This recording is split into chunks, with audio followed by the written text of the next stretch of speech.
tiba-tiba uncle tu dihentam daripada belakang. Macam pam, hentam kuat gila, macam ada something yang tepuk belakang dia secara tiba-tiba.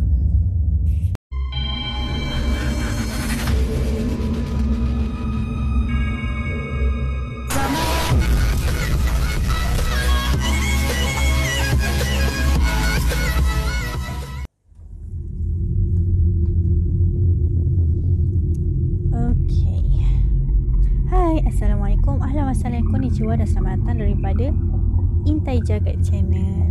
Aku sebenarnya masih lagi biasakan dengan Intai Jagat instead of Take a Peek. Tapi tak apa, dua-dua sama je maksudnya. Okay. Nama aku A dan kisah horror benar malam ini bertajuk Pokok. Okay, sebelum tu A'udzubillahi Bismillahirrahmanirrahim. Okay, kisah ni terjadi.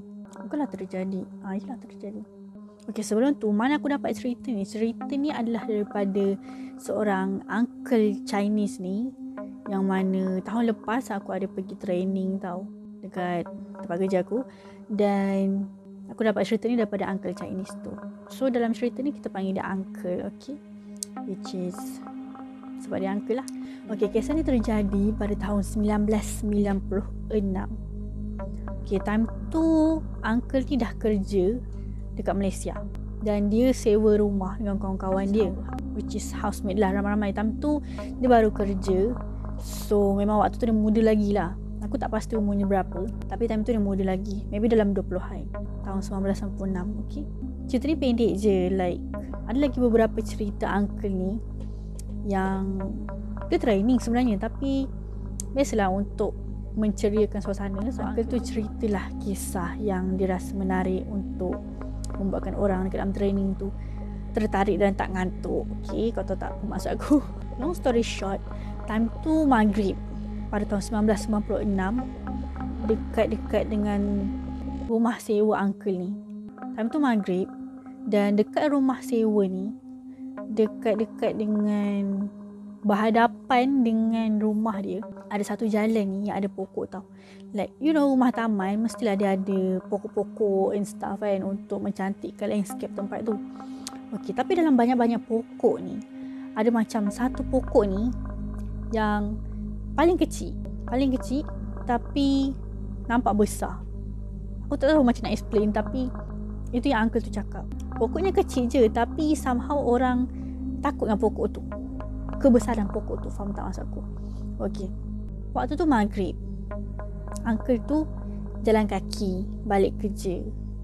Apa yang dia ceritakan lah, sebab time tu kan zaman tu 1996, manalah nak cari taksi ke grab ke kalau ada pemahal gila dan tak worth.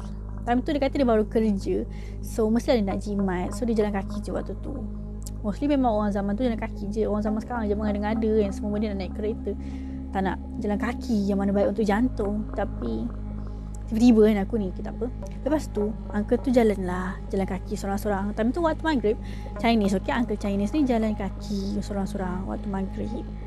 Dah memang balik kerjanya waktu tu, maybe lambat sikit, dia OT ke apa aku tak tahu, tapi time tu maghrib. So dia jalan kaki, jalan. Dia buat hal kerja.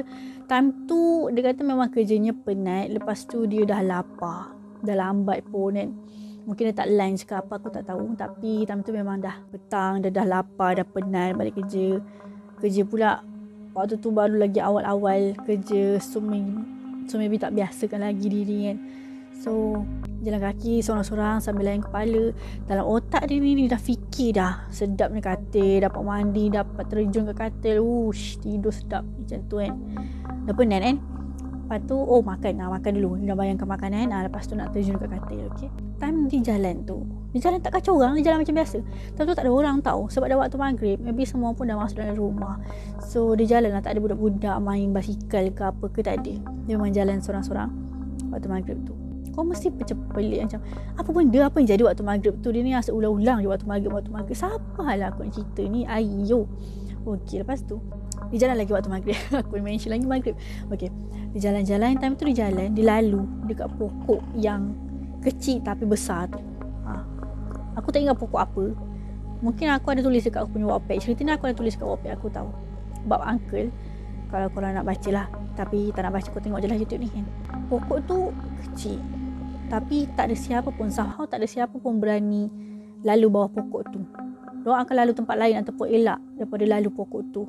Which is uncle tu pun tak tahu kenapa, tapi time tu dia memang dah penat dan tak fikir apa. Dan dia pun jenis macam, nak kata tak percaya tu tak adalah, tapi nak kata percaya gila pun tak. Dia so-so je, dia tengah-tengah je. So dia jalan kaki bawah pokok sampai je lalu. Okay, aku buat contoh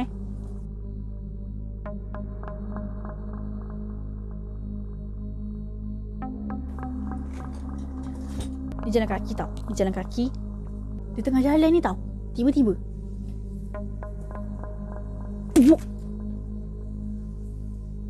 apa tu? Tiba-tiba uncle tu dihentam daripada belakang. Macam pam. Hentam kuat gila. Macam ada something yang tepuk belakang dia secara tiba-tiba. Tiba-tiba tau, like tiba-tiba. Uncle tu kan rasa macam perit gila kat belakang dia. Macam, kau bayang macam baru lepas kena tampar pun perit. Ini macam dia macam kena hempuk, kena pukul daripada belakang. Dekat belakang badan dia tau, macam pop macam tu. Kuat gila. Sampai dia ke depan, faham tak? Macam dia macam ke depan lah macam tu. Tiba-tiba je. Lepas tu dia macam, dia pandang belakang kan, pandang kiri kanan semua macam, siapa yang pukul dia? Dia tak tahu pun apa sebenarnya yang terjadi waktu tu. Tiba-tiba dia lalu bawah pokok tu. Tiba-tiba ada something yang pukul dia daripada belakang dengan sangat kuat. Dan dia rasa sangat perit. Kau bayang, member dah tengah lapar, penat balik kerja, tiba-tiba kena bantai dengan tak tahu siapa. Tak kegeram. Lepas tu dia dengan bingung dan kesakitannya, dia pun jalan kaki lah sambung balik rumah. Sampai dalam rumah, dia tengok belakang dia tau. Dia buka baju, dia tengok belakang dia. Dia tengok dekat cermin. Ambil kau. Dekat belakang badan dia, biru tau. Biru, merah, ungu, semua ada. Lebam dan merah. Lepas tu ada cakaran something. Ada cakaran, kiranya ada bentuk cakaran dekat badan dia. Pelik kan? Dia tengok belakang, memang macam kena dera lah. Badan ni macam kena dera. Tiba-tiba macam ada kesan kena pukul. Lepas tu ada kesan cakar dekat belakang badan dia. Waktu maghrib tu dia kena tu. Malam tu dia tengok dekat cermin. Lepas tu malam tu juga dia bengang tau. Sebab time tu dia kan tengah lapar, tengah penat, emosi tak stabil, you know. Lepas tu time tu juga dia keluar rumah. Dia keluar rumah, dia pergi dekat pokok tu. Berani kan uncle tu. Dia pergi dekat pokok tu. Dia cakap tau, lu kenapa pukul sama saya? Saya tidak kacau sama lu. Kenapa buat saya macam ni? Uncle tu literally cakap macam tu. Itu yang dia cerita dekat kita orang lah. Kalau dia tipu, uncle pun tipu korang sekali lah maksudnya. Tapi itu yang apa uncle tu cerita. Dia cakap dia marah pokok tu. Dia pandang pokok tu, dia marah. Dia cakap dia tak kacau pokok tu. Macam dia cuma lalu je bawah pokok tu. Kenapa lu buat macam ni sama gua? Dia cakap macam tu. Lepas tu macam, aku sorry lah, aku tak reti cakap macam tu sangat. Tapi aku taram je lah, okay. Lepas tu dia marah lah pokok tu. Dia kata dia tak kacau. Kenapa dia kena tibai? Kenapa dia kena bantai macam tu sekali? Sampai lebam, sampai biru, merah, ungu, semua ada warna kat belakang badan dia tu. Member tak salah kot. Member tiba-tiba kena bantai kan. Lepas tu dia kata, lu tunggu besok aku tebang sama lu. Dia cakap macam tu tau. Tunggu besok. Dia cakap macam tu. Lepas tu dia masuk dalam. Besoknya kebetulan hari weekend, kiranya hari Sabtu Ahad, dia tak kerja lah. So dia ambil, tak tahulah daripada mana dia pinjam gergasi. Tak tahulah daripada mana dia pinjam gergaji orang waktu tu, zaman tu. Dia ambil, dia pinjam ke dia punya ke, aku tak sure. Dia tebang pokok tu besoknya siang tu, pagi-pagi tu dia tebang pokok tu. Yes, tu aku cakap uncle tu berani. Dia tebang pokok tu, serius. Dia tebang pokok tu tanpa rasa bersalah. Dalam hati dia ada juga rasa takut tau, macam what happen, apa jadi kalau lepas aku tebang pokok ni ada something bad lagi jadi tau. Tapi tak tahulah, mungkin emosi dia menguasai ataupun dia masih lagi geram dengan semalam. Sebab dia tak usik pokok tu, dia cuma lalu bawah pokok tu, tiba-tiba kena bantai. Lepas tu dia pun tebang lah pokok tu. And kalau korang nak tahu, time dia tebang pokok tu, time tengah Guna gergaji kan lambat nak putus kan pokok tu. Even kecil ke besar ke, tapi lambat lah kan. Time dia tengah gergaji tu, dia pandang atas. Time tu pagi tau. Pagi like tak ada orang lah. Maksudnya time weekend, orang kan tengah tidur kan. Lepas tu dia pandang atas. Kau tahu dia nampak apa?